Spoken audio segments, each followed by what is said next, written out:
जय महाराष्ट्र विद्यार्थी मित्रो, पाठीमागच्या लेक्चरला आपण प्रॉब्लेम बघितला. आज दुसरा प्रॉब्लेम बघू.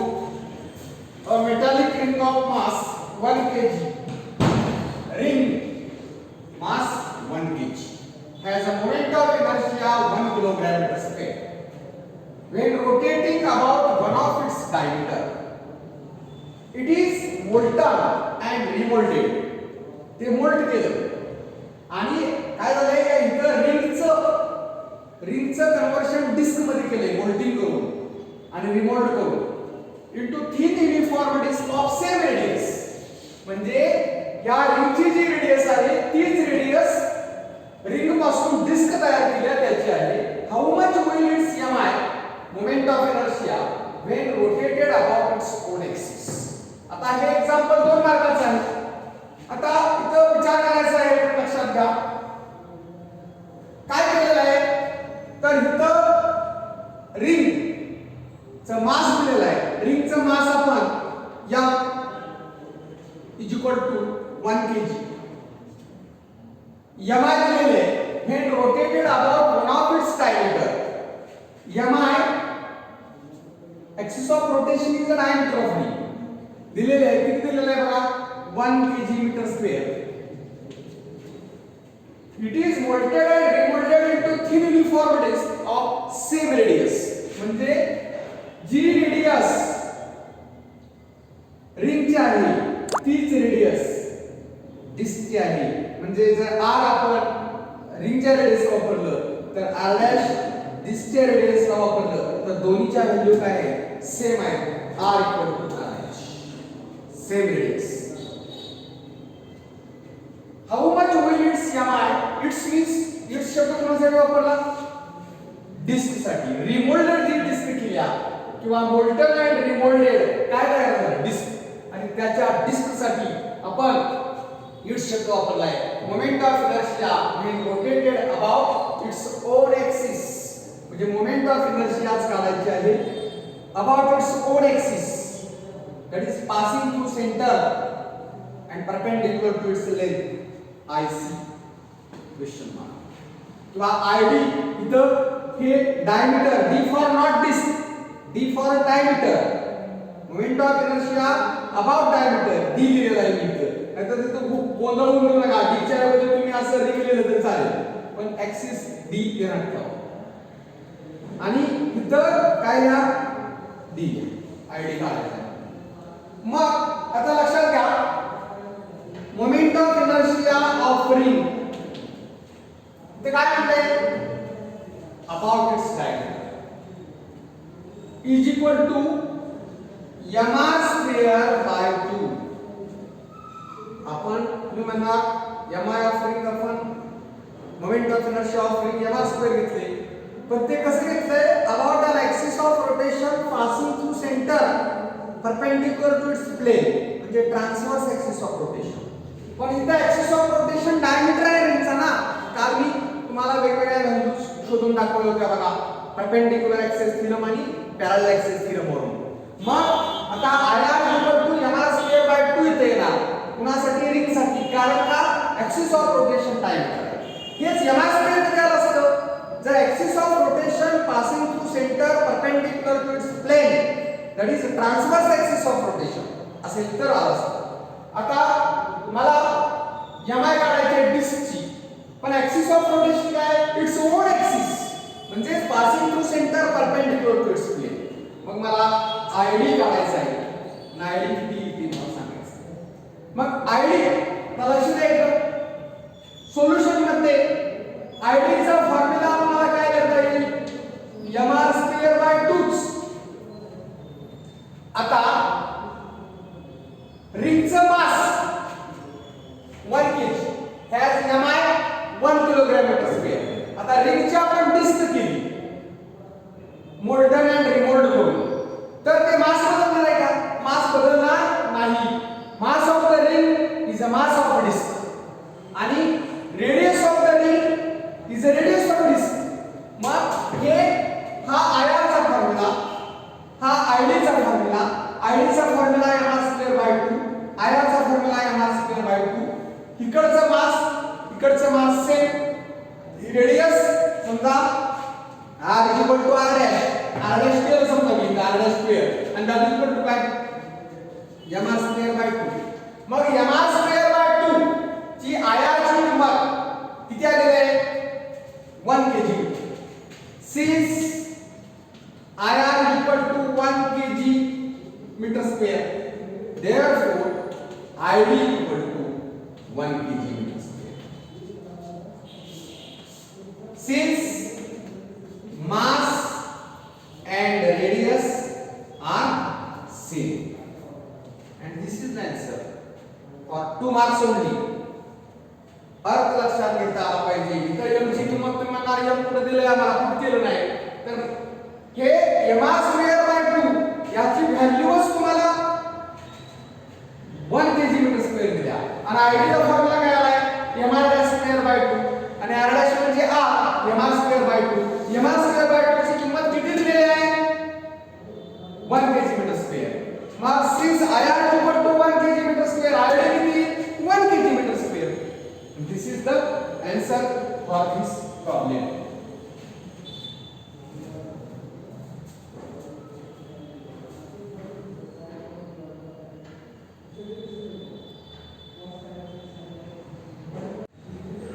Now see second problem. A big dumbbell is prepared by using a uniform rod. Dumbbell माहित असेल तुम्हाला, आपण हायस्कूल मध्ये 8वी 9वी असताना डंबेलचा वापर करत असतो बघा. कसे डंबेल असतात हे डंबेल असे दोन्ही हातात दोन घ्यायचे 1 2 3 असं करत असतो का, दॅट इज डंबेल. लाकडाचे असतात आणि इथं एक स्पियर असतो, लाकडाचा असेल नाही तर कुठल्याही कशाचा असेल त्याचा काही संबंध नाही आपल्याला. This is dumbbell. A big dumbbell is prepared by using a uniform rod, a rod of mass 60 kg and length 20 cm. Two identical solid spheres of mass 50 kg, हा एक solid sphere, हा एक solid sphere, and radius 10 cm. Each are at the 2 ends of rod. Calculate mi of dumbbell when rotated about its axis, passing to its center and perpendicular to its length.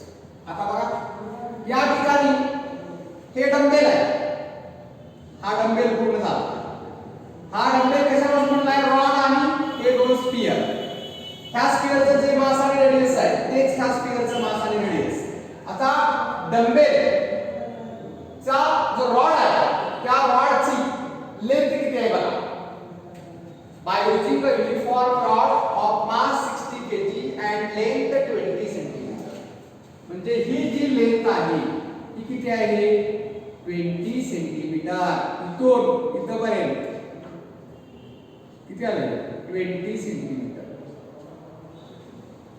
The identical solid spheres of mass 50 kg, याचा मास 50 kg आहे and radius 10 cm. याची radius म्हणजे हे रेडियसचा भाग आहे, इथून radius 10 आहे म्हणजे हा पार्ट किती 10 सेंटीमीटर आणि याचा मास 50 kg. each are at the 2 ends of the rod.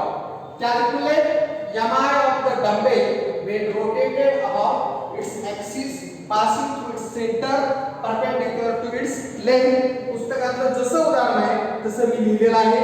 फक्त एक बदल ध्यानात ठेवा, इथं पुस्तकात काय आहे ग्रॅम आहे, किलोग्रॅम नाही, आणि इथं पण काय आहे ग्रॅम, इथं किलोग्रॅम नाही.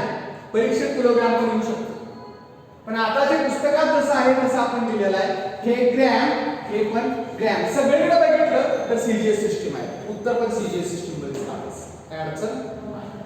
आता बघा calculate mi of dumbbell when rotated about its axis, passing through its center and perpendicular to its length. आता हा axis of rotation आणि हा एक axis of rotation. ह्या axis of हा रॉड आहे, हा सेंटर आहे IC, असा फिरवायचा डंबेल आणि आपणाला एमआय कोणाच्या अबाउट काढायचे एमआय ऑफ डंबेल डंबेल मध्ये कोण आलं हे स्फियर पण आले आणि हा रॉड पण आला आता या ठिकाणी आपल्याला ही जी एमआय काढायचे बघा MI of dumbbell when rotated about its axis passing through its center and perpendicular to its length आणि डंबेल म्हणजे हे स्फियर आणि रॉड असं एकत्रित आहे मग ती एमआय काढण्यासाठी मग ती एमआय म्हणजे काय तर MI of rod plus MI of this two spheres एका स्फियरची एमआय काढली या स्फियरची एमआय तेवढीच या स्फियरची एमआय म्हणजे एका स्फियरची एमआय काढली आणि त्याला दोन ने गुणलं तरी चालतं म्हणजे ह्याची एमआय आय असेल त्याची आय असेल टोटल एमआय 2 आहे मग 2 * आय म्हणजे हा स्फियर कन्सिडर करायचा हा स्फियर कन्सिडर नाही केला तर चालतं फक्त दोन गुणायचं मग आता मला काय होणार आपल्याला मोमेंट ऑफ इनर्शिया फॉर्म्युला कुणाच्या about rotated MI of dumbbell when rotated about its axis passing through its center and perpendicular to its length डंबेलची MI I equal to moment of inertia dumbbell कुणापासून म्हणले rod आणि हे sphere MI of rod हा axis of rotation कारण हा axis of rotation असा घ्यायचा आहे इथे काय म्हणले calculate it's MI when axis of rotation passing through center and perpendicular to its length dumbbell म्हणजे हे सगळं म्हणजे एक्सिस ऑफ रोटेशन असायला हा एक्सिस ऑफ रोटेशन असायला आणि हा एक्सिस ऑफ रोटेशन म्हणजे MI of sphere about any direction हा डायमीटर कारण स्फियरचा अबाउट डायमीटरचा एमआय आपण काल शिकलो बघा काल डायरेक्ट विदाउट 2/5 एमआर आणि रॉडचं काल डायरेक्ट सांगितलं बघा मी तुम्हाला MI about an axis of rotation passing through center perpendicular to its length तो काय सांगितलं होता ml²/12 मग इथं एमआय ऑफ डंबेल म्हणजे MI of rod IC passing through center perpendicular to its length plus 2 times MI of that sphere id आता या ठिकाणी आयसी काय आहे बघा ml²/12 प्लस 2 टाइम्स आणि आयडी काय येणार ह्या ऍक्सिसचा फक्त मग एवढं सुद्धा येणार नाही कारण इथं या पूर्ण डंबेलचा विचार करायचा आहे ह्या ऍक्सिस ऑफ रोटेशनचा पण विचार करायचा आहे कुठला ऍक्सिस ऑफ थीरम या ठिकाणचं आयडी म्हणजे पॅरलल ऍक्सिस थीरमचा वापर करायचा हे IC that is ID means we can write this as ID about diameter हा फॉर्म्युला आहे मग ID ची किंमत आता काय येणार तर या ठिकाणी ID डॅश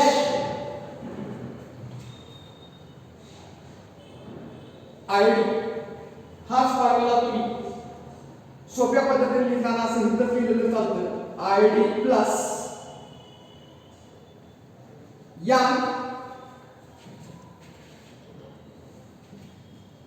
2 टाइम्स आयडी ची किंमत आयडी प्लस आयडी म्हणजे सेपरेट हे घ्यायचं नाही एवढा आता इथे एकटा स्फियर असतं तर तेवढं घेतलं असतं तर ह्या स्फियर हे सगळ्यांचा एकत्रित विचार करायचा आहे मला आणि इथं कुठला axis theorem parallel axis theorem ID plus M H square H square म्हणजे distance between two parallel axis मग आयडी ची किंमत डायरेक्ट काय आता काय लिहिणार एम कशासाठी वापरला आपण मास ऑफ रॉड आता मास ऑफ स्फियरला शिकताना आपण काल कॅपिटल एम वापरली पण आज कॅपिटल एम वापरून चालेल का कारण कॅपिटल एम डबल येईल त्याऐवजी स्मॉल एम वापरायचं बघा M that is 2/5 m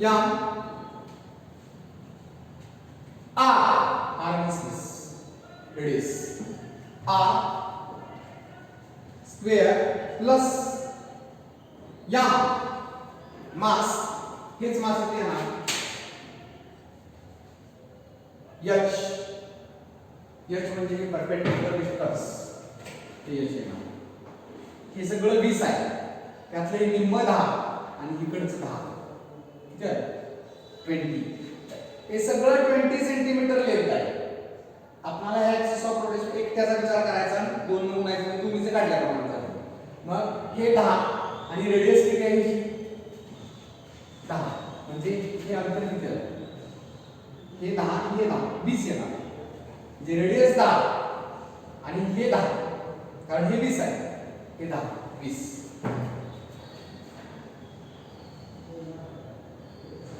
and 20 square लक्षात आलं का सोप्या पद्धतीने कॅल्क्युलेशन करायचं आहे आपल्याला आता या ठिकाणी m ची किंमत किती आहे बघा मास ऑफ द रॉड 60 लेंथ किती आहे बघा त्याची 20 कन्वर्जन करायची गरज नाही सगळं सीरीज सिस्टीम मध्ये आहे त्याचा square divided by 12 plus 2 times आता यातले m कॉमन काढूया एकदाच लिहूया हे सोपं पडेल आपल्याला कारण इथं mh स्क्वेअर आता हे m काय घ्यावं असं तुम्हाला वाटतं कारण या ठिकाणी आपणाला पॅरलल ऍक्सिस थेरम वापरलेला आहे आता पॅरलल ऍक्सिस थेरम मध्ये ही टोटल m का स्मॉल m इथे m लिहिलेस मुद्दाम मग या ठिकाणी हे m म्हणजे ते स्फिअरचं आहे प्लस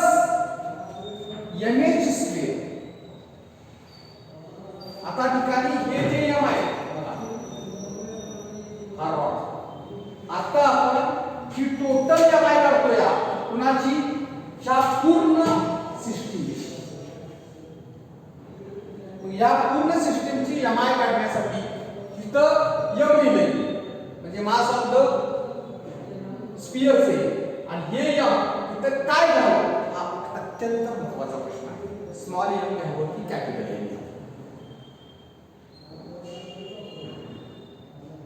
काय सांगाल त्याबद्दल हे m स्मॉल घ्यायचं का कॅपिटल हे m स्मॉल घ्यायचं नो डाऊट पण हे m काय घ्यायचं टोटल असेंब्लीची इतक्या म्हणून हे m इथं आपल्याला कॅपिटल m घ्यावं लागेल आणि मग आता बघा हे 2 बाय 5 m काय आला स्मॉल m 50 घ्या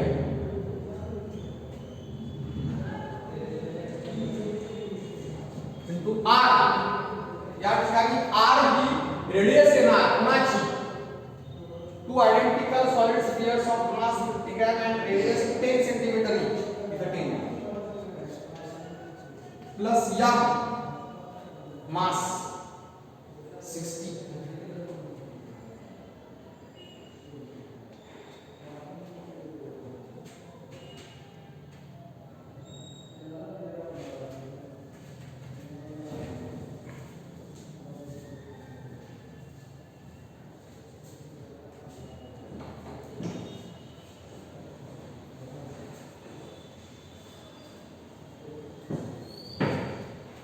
20 स्क्वेअर इथं 20 स्क्वेअर काय ना 400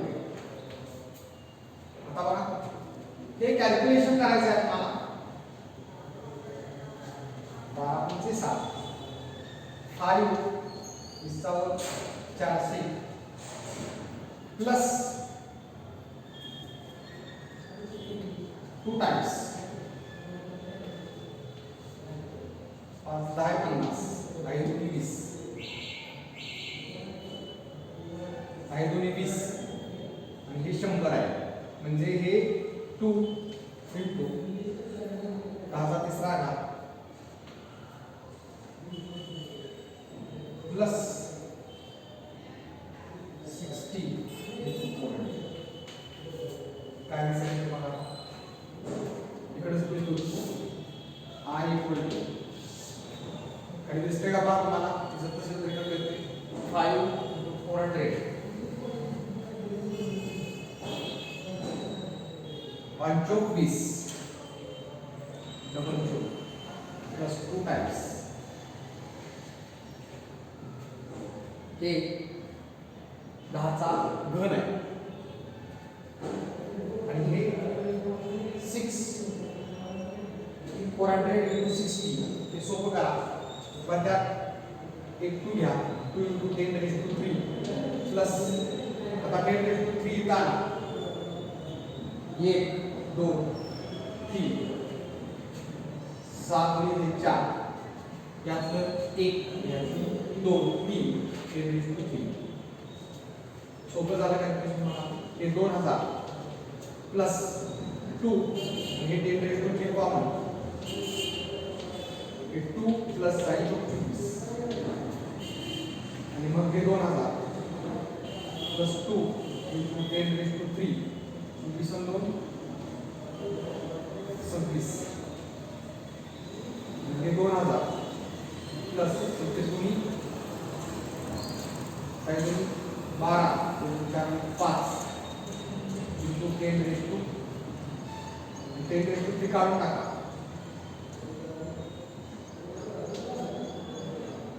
10 raised to 3 काढून नंतर पुढे जाणार इथं पॉइंट आहे 52 1 2 आता बघा इथं पॉइंट आहे 1 2 3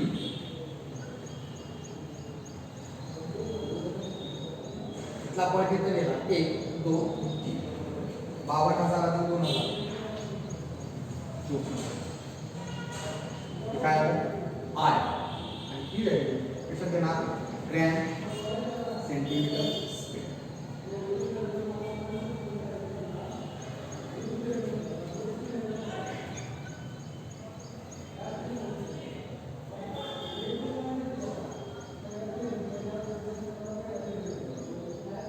उत्तर जरा पुस्तकात वेगळं आलेलं दिसते बा या ठिकाणी आपलं जरा प्रॉब्लेम आलेला आहे स्मॉल एम घ्यावं लागेल स्मॉल एमच घ्यावं लागेल कारण फक्त स्फिअरचा कन्सिडर केलेला आहे एका स्फिअर डबल आपण केला आहे डबल म्हणजे इथं कॅपिटल एम घेतलं तर M2 कोणासाठी आहे दोनदा स्फिअर आहे म्हणून मग आपण इथं कॅपिटल एम घेतलं तर दोनदा स्फिअर असेल इथं एम म्हणजे इथं एम असेल इथं एम पाहिजे आता एम म्हणजे इथं काय लागेल बघा 50 येणार इथं 50 येणार मग इथं काय येणार 1 2 3 5 20 इथं 5 येणार 20 येणार बरोबर आहे सगळं थोडासा बदल आहे तर 20 आणि 2 22 येणार तर 22 गुणी काय येणार 44 येणार आणि इथं काय आहे 44 काय आहे 46,000 46,000 ग्रॅम स्क्वेअर आता ऍक्च्युली पुस्तकात त्याचं उत्तर 24,000 दिलेलं आहे 24,000 ते चुकीचंच आहे उत्तर खरं पाहिजे 46,000 gram centimetre square this answer is correct बरोबर हां